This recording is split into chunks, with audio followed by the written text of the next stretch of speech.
Space में हम इस धरती तक सीमित नहीं है। हम वो पहली संस्कृति हैं जिसने तारों की भाषा दुनिया को सिखाई, जिसने नक्षत्रों को संज्ञा दी, जिसने आकाश से गंगा निकाली और जिसने सागर पर सेतु बनाया। मैं तो यह भी पूछना चाहता हूं मेरे भाई, जिन लोगों को लगता हो कि यह कल्पना है, वैसे तो वो आपके अज्ञान के कारण कल्पना लगती, जैसे बहुत सी चीजें विज्ञान की आज से 100-150 साल पहले कल्पना लगती थी, पर उनसे पूछ लो कि भाई ऐसी कल्पना भी तुम क्यों नहीं कर पाए।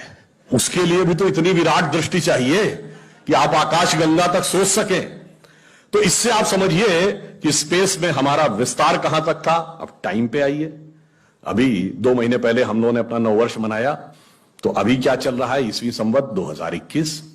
तो किसी का 2021 चल रहा है, किसी का 1400 से चल रहा है।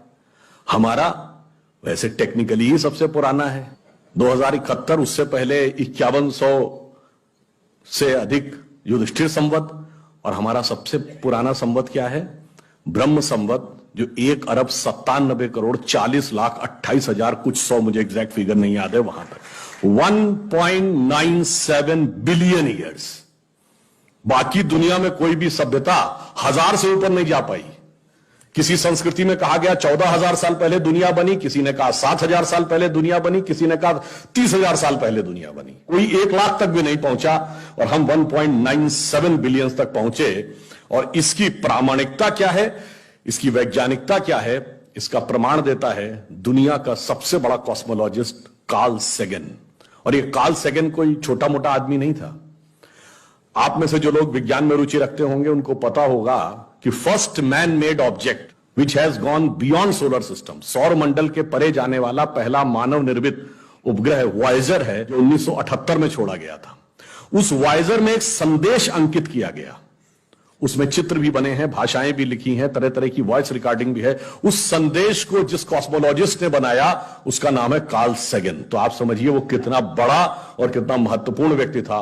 कार्ल सेगन लिखा है, only the ancient cosmological calculations of Hindus matches with the modern scientific calculations because they went to the billions। और आज हम मानते हैं कि 4.5 बिलियन ईयर है अर्थ की आयु, 1.97 बिलियन हमारे यहां मानी गई। कार्ल सेगन कहता है others were not able to even reach 100,000 and Hindus have calculated up to billions। तो अब ये एक वैज्ञानिक कह रहा है कि हमारा टाइम में कितना लंबा व्याप है और स्पेस में कितना लंबा व्याप है। तो आपको यह समझना चाहिए कि जिसे हम सांस्कृतिक राष्ट्रवाद कहते हैं वो कितना गहरा और गंभीर है। अब मैं आपसे कभी पूछूं कि दुनिया में सभी धर्म संस्कृतियां दावा करती हैं कि हमारे पास बिल्कुल अलग विचार है, हमने बड़ा अच्छा विचार दिया है। अगर हम आपसे पूछें कि हमारी संस्कृति में ऐसा क्या है जो दूसरे में नहीं है, बहुत से लोग कहेंगे साहब उसमें बड़ा सदाचरण की बात कही गई, नैतिकता की बात कही गई। तो लोग कहेंगे ठीक है भाई, दूसरी जगह भी कही गई, शायद कोई फॉलो करता है या नहीं करता। पर मैं अगर आपसे पूछूं कि वो चीज बताइए जो हमारे यहां लिखी और दूसरी जगह लिखी ही नहीं, वो क्या है? आप सबने नाम सुना होगा, Vedic mathematics. Have you ever heard of mathematics as a part of religious text? ये सिर्फ हमारे यहां है। गणित धार्मिक पुस्तक का हिस्सा है। Ayurveda medical science, it is globally accepted as a structured medical science, by name itself is a part of Vedas।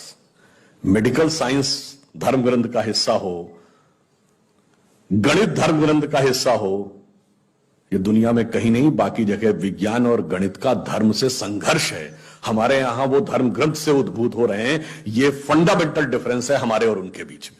और इतना ही नहीं, मैं कभी आपसे, आप लोगों ने ध्यान दिया हो अगर गणित की जो खोज है, वैसे तो बहुत सारी चीजें थी जो अंग्रेजों के आने के बाद छुपा दी गई, क्वाड्रेटिक इक्वेशन हो, अलजेब्रा हो, ट्रिग्नोमेट्री हो, ये सारी चीजें। मगर एक ऐसी चीज है जो कमोबेश सभी लोग मानते हैं, चलो ये तो मान ही लेते हैं कि भारत ने दिया। वो क्या था? शून्य। अब कहा जाता शून्य किसने दिया? आर्यभट्ट ने खोजा। अरे भाई आर्यभट्ट ने खोजा नहीं, आर्यभट्ट की किताब में पहली बार तुमको लिखा हुआ मिला। अगर आर्यभट्ट ने शून्य खोजा तो बौद्ध मत में शून्यवाद का सिद्धांत कहां से आया? वो तो आर्यभट्ट से पहले के थे।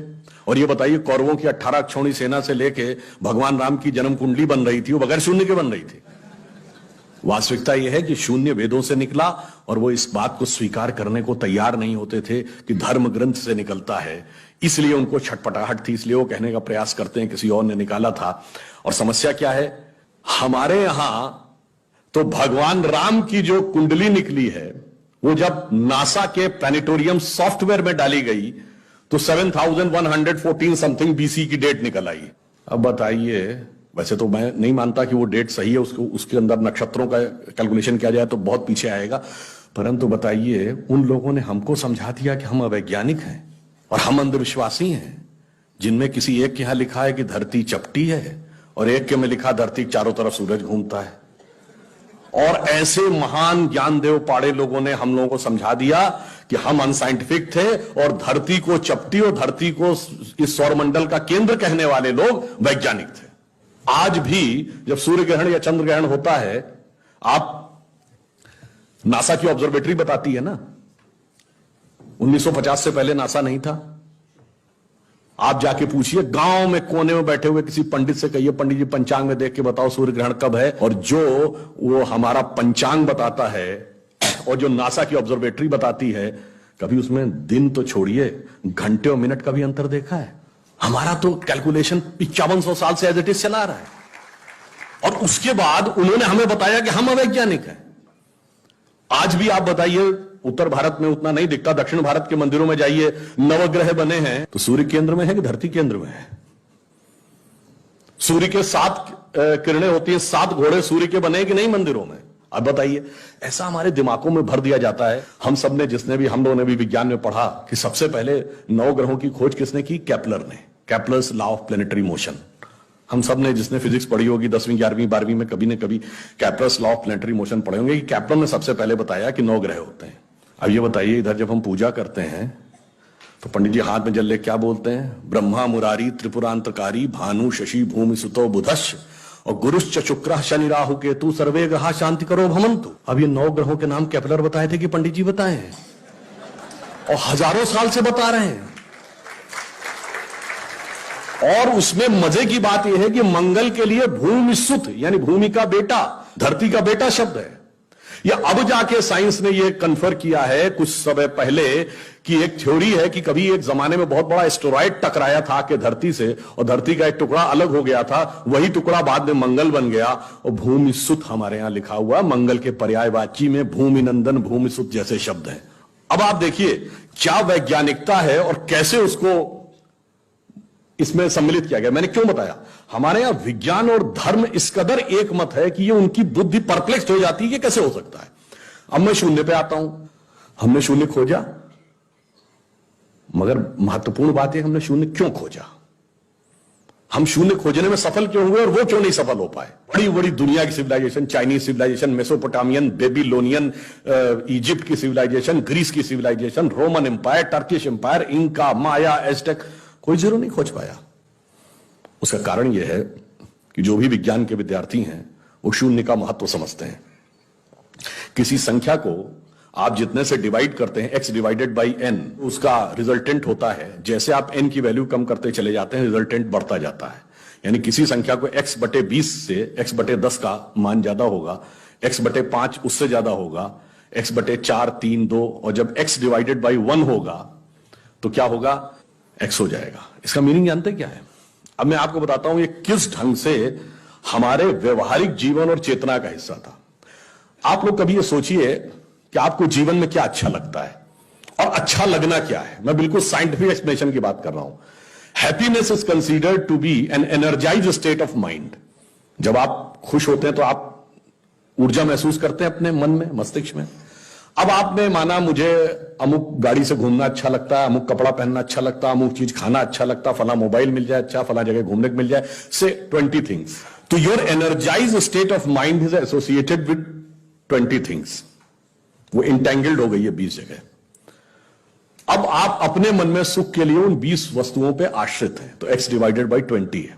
अब मान लीजिए आपने आत्म संयम किया और 5 चीजों से अपना मन हटा लिया, तो x डिवाइडेड बाई 15 हो गया, नेट रिजल्टेंट बढ़ गया। क्यों?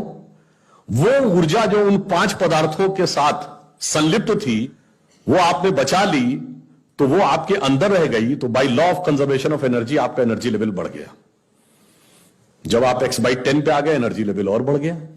और संयम किया, 5 चीजों पे आ गए, एनर्जी लेवल और बढ़ गया।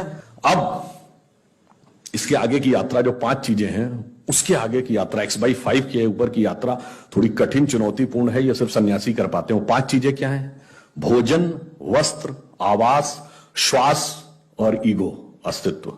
तो सबसे पहले क्या छोड़ते हैं? आवास। कहते हैं ना कि करतुल भिक्षा तरतुल वास। अब सन्यासी का कोई घर नहीं होता, तो x/4 हो गया, independent of house, no need. फिर क्या आता है? वस्त्र छोड़ते हैं, नागा साधु या दिगंबर जैन। अब चेतना उस अवस्था तक पहुंच गई जहां दिशा ही आपको अपना वस्त्र नजर आने लगती है, x/3 हो गया। अब भोजन। अब कॉन्शियसनेस उस लेवल पे पहुंचती है जहां पर उसको ऊर्जा लेने के लिए पदार्थ की जरूरत नहीं है, वो सीधे कॉस्मिक एंगल से एनर्जी ले सकती है। जैसे आपने सुना होगा, बहुत से ऐसे महात्मा होते हैं महीनों महीनों तक नहीं खाते। वो एक स्टेज आती है जब आप उस अवस्था में पहुंच जाते हैं कि आप सीधे कॉस्मिक एनर्जी को ग्रहण करने की स्थिति में आ जाते हैं, आपको मटेरियल एनर्जी की जरूरत नहीं। तो x/2 हो गया। अब है श्वास एंड योर एग्जिस्टेंस। जब तक मेरी सांस चल रही है तब तक मैं हूं, पर जिस क्षण आप श्वास को भी नियंत्रण करने की क्षमता प्राप्त कर लेते हैं, your consciousness become independent of your breathing. मैं चाहूंगा तो मेरी सांस चलेगी, जब नहीं चाहूंगा तो सांस नहीं चलेगी, फिर चाहूंगा तो सांस चलने लगेगी। यह अवस्था होती है समाधि की अवस्था। तो आप x/1, तो x/1 is equal to x। अब आपने आत्म स्वरूप का साक्षात्कार कर लिया, परंतु एक चीज रह गई, मेरा एग्जिस्टेंस, मैं एक एंटिटी हूं, मैं एक व्यक्ति हूं, मैं एक पुरुष हूं, मेरा नाम है, वो तो है ना। जिस क्षण आप अपने कॉन्शियसनेस को अपने एग्जिस्टेंस से इंडिपेंडेंट कर लेते हैं, तो n की वैल्यू क्या हो गई? 0। तो x/0 is equal to infinity. तो अनंत की यात्रा शून्य से होकर जाती है, और हम अनंत खोज रहे थे, इसलिए हम शून्य को खोजने में सफल हुए। यह मूल कारण है कि हम भारतीय शून्य को क्यों खोज पाए।